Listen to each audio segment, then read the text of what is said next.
जंगल में एक खूबसूरत सी झोंपड़ी थी जहां सोफिया अपनी फैमिली के साथ बड़ी मुश्किल से जिंदगी गुजार रही थी। आखिरकार एक रिच ने सोफिया की जिंदगी को कैसे बदला और जंगल में रहने वाली दो जादुई चुड़ैलों ने सोफिया को शहजादे से कैसे मिलवाया। कहीं एक गहरे और घने जंगल के किनारे छोटी सी एक बोसीदा सी झोंपड़ी थी।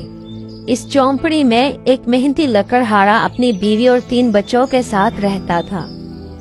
लकड़हारा रोजाना सुबह सवेरे जंगल जाता, वहाँ दरख्त काटता और लकड़ियाँ बाजार में बेचकर चंद सिक्के कमाता, जो इनके लिए एक वक्त के खाने के लिए ही बामुश्किल काफी थे। गुर्बत इनके दरो दीवार से झांकती थी, कपड़े पुराने, झोंपड़ी में टपकती छत और चूल्हे पर अक्सर खाली हांडी। लेकिन इस सब के बावजूद इस घर में मोहब्बत और खलूस की कोई कमी ना थी। इस लकड़हारे के 2 छोटे बेटे और एक बेटी थी। इसकी बेटी का नाम सोफिया था, जो नहायत खूबसूरत, नेक सीरत और हमदर्द दिल की मालिक थी। इसकी आंखों में ख्वाब थे, लेकिन हालात के अंधेरे इन ख्वाबों को बार बार ढांप लेते थे। माँ बाप अपनी बेटी से बहुत मोहब्बत करते थे और सोफिया भी अपने घर वालों के लिए हर वक्त फिक्रमंद रहती थी। अगरचे वो सिर्फ एक मामूली झोंपड़ी में रहती थी, मगर इसका दिल एक शहजादी जैसा बड़ा और पाकीज़ा था। एक रात जब बारिश आसमान से यूं बरस रही थी जैसे बादल फट पड़े हों, जंगल में अंधेरा और तूफान का समा था। बिजली चमक रही थी और झोंपड़ी की छत से पानी टपक रहा था। लकड़हारा और इसके बच्चे एक कोने में दबके बैठे थे कि अचानक दरवाजे पर जोर से दस्तक हुई।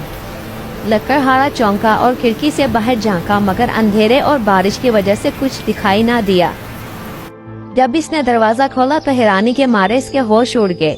बाहर एक सफेद रिछ खड़ा था, इतना बड़ा और रौबदार, ऐसा मंजर इसने कभी ना देखा था। रिछ ने नहायत संजीदा लहजे में कहा, मुझे तुमसे कोई चीज नहीं चाहिए, सिर्फ तुम्हारी बेटी सोफिया चाहिए। अगर तुम मुझे अपनी बेटी दे दो तो मैं बदले में तुम्हें जितना सोना, जौहरात और दौलत चाहिए दे सकता हूँ। मैं जानता हूँ तुम लोग बहुत गरीब हो और मैं तुम्हारी मदद करना चाहता हूँ। तुम्हारी बेटी को एक शहजादी जैसी जिंदगी दूंगा। लकड़हारा ये सुनकर सख्त में आ गया। ये कैसा अनोखा मुतालबा था। एक तरफ बेटी जिसकी आंखों में वो रोशनी थी जो इसके घर को दिनों में रोशन रखती थी, और दूसरी तरफ वो दौलत जो इसके बच्चों के मुकद्दर को बदल सकती थी। आखिरकार इसने फैसला किया कि बेटी से मशवरा करेगा। जब सोफिया से बात की गई तो हैरत अंगेज तौर पर वो राजी हो गई, न दौलत के लालच में बल्कि इस एहसास के साथ कि मेरे घर के हालात ठीक हो जाएंगे। सोफिया के राजी होने के बाद लकड़हारा और इसकी बीवी के दिल में एक अजीब सा दुख था और फख्र का एहसास पैदा हुआ।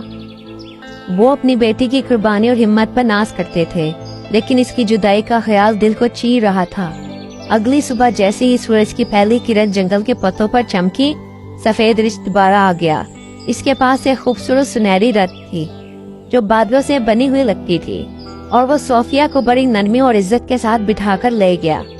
सोफिया का दिल धड़क रहा था, खौफ और तजस्सुस दोनों के साथ था। सफर लंबा था, पहाड़ों, झीलों, वादियों,